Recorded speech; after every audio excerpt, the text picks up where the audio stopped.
Hello, good morning. কেমন আছো তোমরা সবাই? আশা করি ভালো আছো। আমিও খুব খুব ভালো আছি।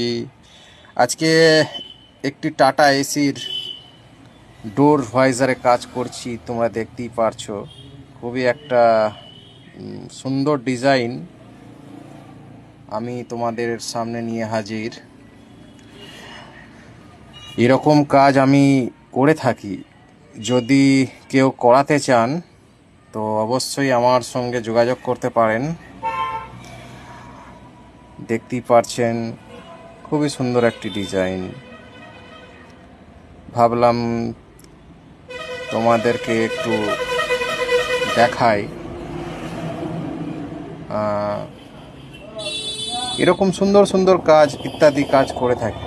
বাইক, 4 চাকা, বোলেরো, সব রকম কাজ করে থাকি। তো যদি কেউ এরকম কাজ করে